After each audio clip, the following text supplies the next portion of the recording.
Hello and welcome to Prime Debate. It used to be a matter of honor at one point of time, and only those keen on serious studies would venture out of the country, more often than not on scholarships. That was a long time ago. Now, studying abroad, particularly for Punjabi youngsters, has almost become a rite of passage. Why, where, these are often overlooked. The only criteria, perhaps, is going abroad.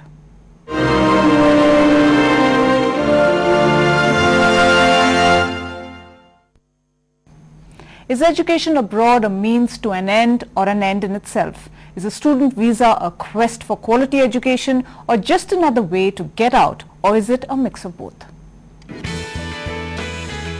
Even as more Indian students are taking wings to the US for higher studies, C.N. Rao, who heads the Scientific Advisory Council to the Prime Minister, has said that America is not at all good for education and the Indian students are going to some second-rate institutions.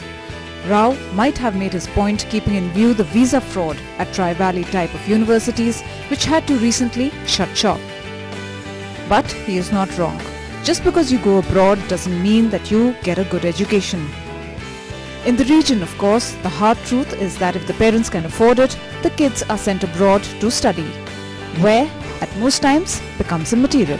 The why part is restricted to one logic: abroad. There is no denying the fact that the universities abroad are world-class. The problem is not that India doesn't have premier institutes. We do have IITs and IIMs, but they are few and far between. And getting in is a long, long shot for many. The point here is that there are far more educational institutions abroad and they still score in infrastructure, technology, research and training, and human resource like student support systems. And of course, it is foreign.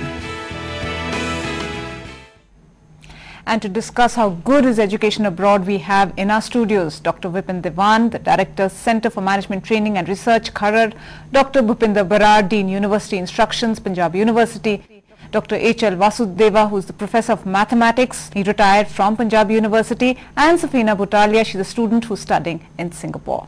Well, thank you all for being with us this evening. But let me begin with Professor Dewan. Sir, do you agree with the observation, particularly with Professor Rao, who says that students or parents are wasting their money when they're sending their students abroad? Well, it's a mix of both. If you're talking of the good universities, then surely it's not a waste of money, it's an investment. But then there are a large number of universities in Europe, no, in America and in Australia particularly, which are not good enough for the kind of money they charge and the education they provide. But let me put it slightly differently. What have we created in this country? A student who scores plus 90% marks in his plus 2 is unable to get admission in a Delhi college. Where does he go? I know of a large number of people who have sent their children abroad because they could not find a reasonable college within the country where they could educate their child. So this is one problem that many parents are facing, and they are literally bleeding through their nose in paying for that education. Yes. But they say, do we have a choice? Yeah. Our child just doesn't get admission in any of the reasonable institutions here. Yeah. Dr. Barar, would you agree with that? That we actually don't have enough good institutions to send our students in, that Sure, you have to send them abroad? I mean, those who can afford it, again, it comes at a price. Well, I mean, given the size of the country, obviously we don't have. Everybody agrees that we need to have more and more educational institutions. At the same time, I think a thoughtless expansion also doesn't serve any purpose. Seems to me that, we need to have more universities and institutes, but at the same time we need to create centers of excellence, more and more. There are some, but we need more, if that is the reason why people are going abroad. But to my mind, this is not the only reason why they go abroad. There's a false sense of prestige, I think. Right. People went to Oxford and Cambridge when they had good universities here simply because you come back and always say I'm from Oxford or Cambridge. Yes. And it's been there all through. Always. The Nehrus and everybody sent them. Even the Gandhi sent their children abroad for study and so on and so forth. So there's certain kind of prestige attached to it. If you have the money and resources, why not? Right. That kind of thing. Right. So not necessarily because you'll get better quality education. And then of course you talked about these young boys from Punjab who I think are using it very much as a stepping stone Yes. to staying abroad. You Yes. go abroad on a student visa, then find your way and settle down Settle there. down, right.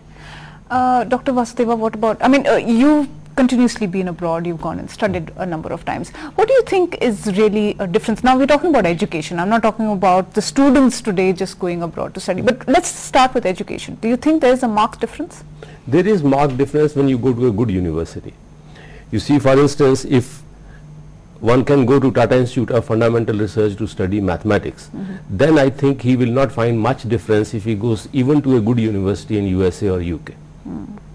But I can only speak about mathematics and sciences. Fundamental research is carried out in this country only in selected few universities or selected few centers. Tata Institute of Fundamental Research is one, Indian Statistical Institute, Bangalore is another. Some institutions in South, particularly in Madras, they are imparting excellent research facilities. And moreover, you see, when you are carrying out fundamental research, basic research in sciences, there, and you are carrying out only theoretical research, you don't need much money. Right. You need good minds who can tell you how to proceed, where to go, and how to get the good results. And unfortunately, what happens is these kind of institutions in this country are selected few, whereas in USA or UK, such institutions exist, and there are opportunities for almost. And there are many. There are many. They're not just one or two institutions. They're like flooded with them. Flooded. But Professor Devan, if I get back to you before I go to Safina, do you feel that our institutions, no matter few, the premier institutes, are at par with some of those world-class institutes abroad? No, not as yet. They have the potential. But if you carefully examine their research output and you carefully look at the kind of publications they have produced, I suspect that the research outputs in the Western universities, Japan, and even now in China or some of these East European countries is considerably better and much higher in its quantum than what we are able to do, let's say, in the IITs or IIMs. So we are, and you also have to remember, you know, if we are talking about Oxford and Cambridge, they have a history of what, 500 years, 700 years or something like that? Right. You know, this is the situation. Education doesn't grow up overnight. It has to take time. It has to take. There is a lot of requirement of maturity coming in. Another issue about what Professor Berard just now said, that yes, we need more institutions, and Dr. Vasudeva pointed out we need more minds. Yeah.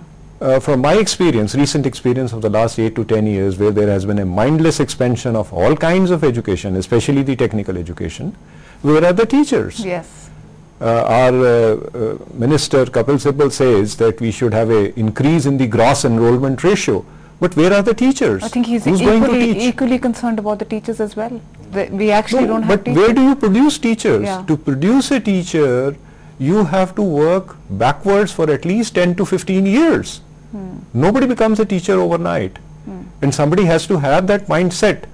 I can tell you, I have been in industry, I have been in banking, I have been in research, I have been in 3-4 different vocations.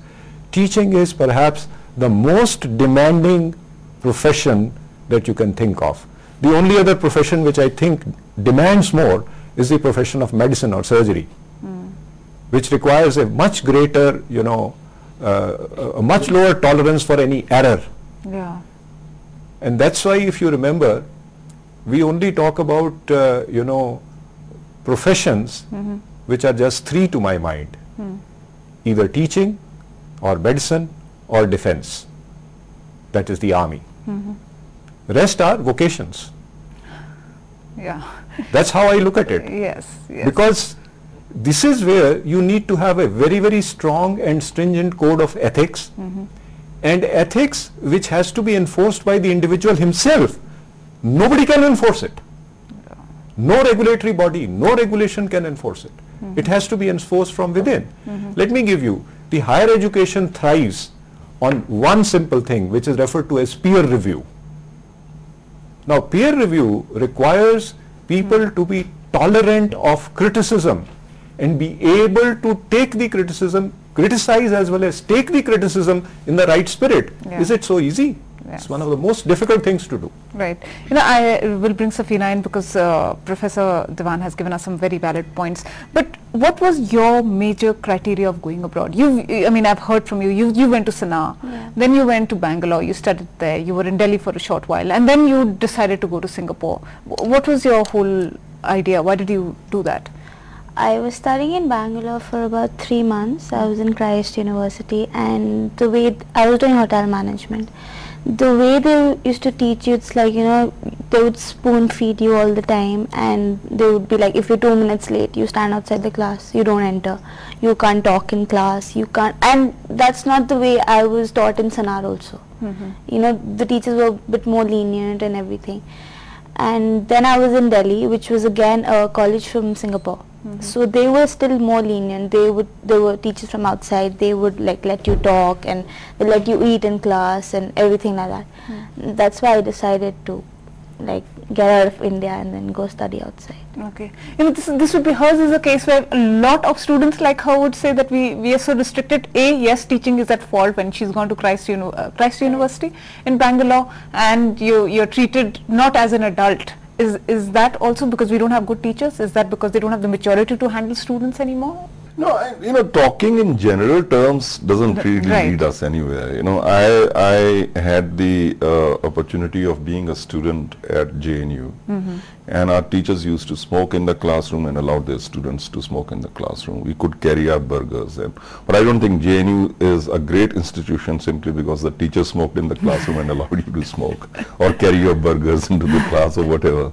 You know, maybe okay. Yeah, I think JNU is a good place because, you know, they had good teachers, and, you know, I am a student of social sciences, and they had excellent social scientists who have done absolutely path-breaking work in history, in economics, in sociology, increasingly in political science as well. And that's what counts, and I think that's what attracts students. And good students go to JNU, attracted by these teachers, then they in turn, you know, enhance the prestige of the university, and that's how universities get built up. And by the way, JNU is a very new university. So Oxford may be 700 or 800 years old, but doesn't take always 700 or 800 years to build a good, you know, university. You could actually do this, you know.